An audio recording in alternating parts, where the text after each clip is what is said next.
The Battle of Iwo Jima.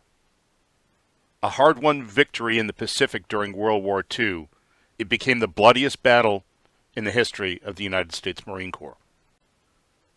Between February 19th and March 26th of 1945, Marines, sailors, Coast Guardsmen, and one regiment of soldiers fought a tenacious struggle against the Japanese defenders. The character of those who fought there is recounted by the words of Admiral Chester Nimitz, who said, "Among the Americans who served on Iwo Jima, uncommon valor was a common virtue." I'll start off by giving a brief overview of the battle and then take a look at a few artifacts that relate to it.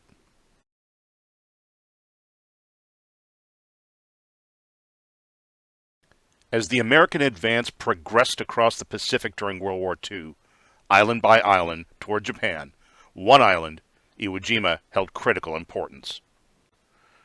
U.S. Army Air Force bombing raids had been flying from the Mariana Islands to attack the home islands of Japan.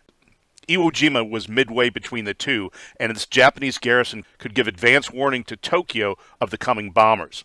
Additionally, Iwo Jima's two airfields could provide bases from which the Japanese could attack the Marianas and B-29 flights bound for Japan. Manning Iwo Jima were 21,000 Japanese soldiers and sailors with hundreds of artillery pieces. For an entire year, they had built bunkers, pillboxes, and dug miles and miles of tunnels, turning the island into a fortress. Going up against the Japanese would be 110,000 Americans. Most of these would be 70,000 personnel of 5 Marine Amphibious Corps, with 1 Army regiment, numerous sailors, including 3 battalions of Seabees, medical personnel, and chaplains assigned directly to the Marines, beach and logistics personnel, carrier-based aviation, and 500 ships of the 5th Fleet. Direct support also included Coast Guard personnel and air support from the U.S. Army Air Force. Beginning in June 1944 and continuing for the next 9 months, U.S. naval gunfire and Army Air Force bombers pounded Iwo Jima in an attempt to soften its defenses before the invasion. Despite these continuous attacks, the Japanese were dug in deep and the shelling had little effect.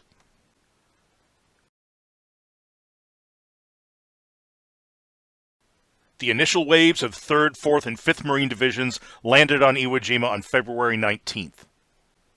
Facing them was a 15-foot slope leading off the beach made of coarse black volcanic sand, which made it exceedingly difficult to move up and over and away from the surf. Within a short time of the landing, the Japanese opened with a vicious attack on the beach, every inch of which had been pre-sighted for machine guns, mortars, and artillery. Movement inland went slowly, and seemingly at every turn, Japanese troops would attack from hidden tunnels and pillboxes. After 4 days of dogged fighting on February 23rd, the Japanese defenses on the 554-foot dormant volcano, Mount Suribachi, at the southern tip of the island were overcome.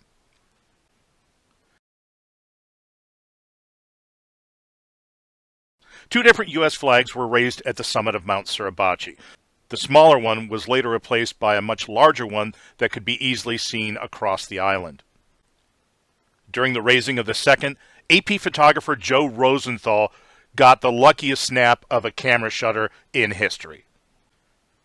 His photo of the flag raising became one of the most famous images of all time and provided inspiration for war bond drives, for recruiting drives, and became the inspiration for the Marine Corps War Memorial in Arlington, Virginia.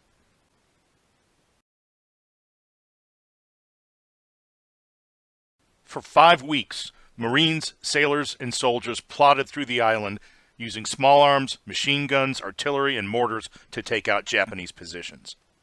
As they discovered new Japanese tunnels and bunkers, they would use grenades, satchel charges, and flamethrowers to overcome the defenders.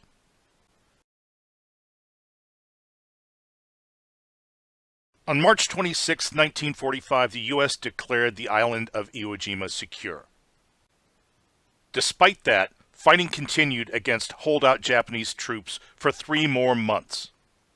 2 Japanese defenders continued to hold out for 4 more years, not surrendering until 1949.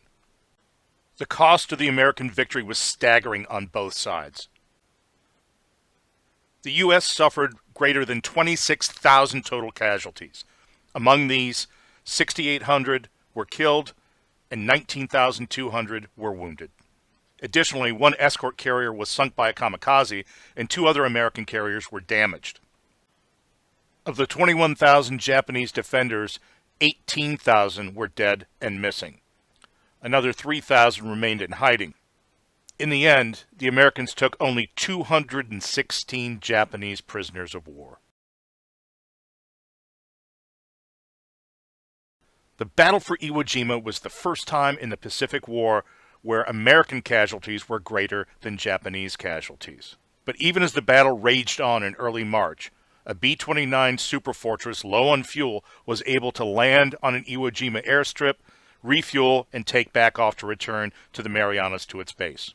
Ultimately, 3,000 attack flights against Japan would be launched from Iwo Jima. The uniforms and equipment worn by Marines and sailors on Iwo Jima was fairly standardized. The cotton herringbone twill utilities served as the base, often covered with a Model 1941 field jacket. A number of photos, though, show personnel wearing an anorak, a pullover rain jacket. So I've chosen to use that here for a little diversity. They wore the M1 steel helmet with camouflage cover, and oftentimes they would wear the utility cap or soft cover beneath it. Additionally, all personnel would wear 2 dog tags. The most common weapon was the M1 Garand. And yes, John Garand pronounced his name in such a way that it rhymed with errand. Those equipped with the M1 would wear a cartridge belt, each pouch of which contained a clip of ammunition of 8 rounds. Suspended from the belt could be several things, including a battle dressing or a first aid kit, a bayonet scabbard, 1 or more canteens, one of which could include a canteen cup, which had a folding handle, and it was made to fit around the base of the canteen to be carried in the pouch along with it. Most, at least for a period of time, carried a gas mask as well. They wore rough side-out brown leather boots covered by khaki cotton leggings. Most would also carry a Marine Corps fighting knife, a K-bar, seen at left. Those armed with the M1 would also carry a bayonet, seen at right. In May 1991, when I was deployed during the Persian Gulf War, I was stationed on Okinawa. During that time, I had the chance to visit Iwo Jima. Visiting the invasion beach was kind of surreal. Most battlefields I've been to are pristine, they have markers on them, but here there was still an overturned tracked vehicle this many years later on the beach. And I understood history from a brand new vantage point. As I tried to move up the 15-foot slope to get off of the beach, the sand would not allow you to get any purchase whatsoever, so you'd take 1 step forward and slide 2 steps back. As I did so, I came across half of the sole and the heel of an American boot that you could still see the Goodyear stamp on the rubber heel. I went into several tunnels as well. The first one, the entrance was a long 30-foot angled down slope, and when you got down into the horizontal tunnel, it was only tall enough that you could squat. With the heat steaming up my glasses and the overpowering smell of sulfur, remember this is a volcano, for the first time I felt that I genuinely understood the concept of the word claustrophobia. In going through these tunnels, I found numerous artifacts. These included a Japanese gas mask and canister, a packet of gauze and a medicine bottle from an aid station bunker, a fired Japanese cartridge,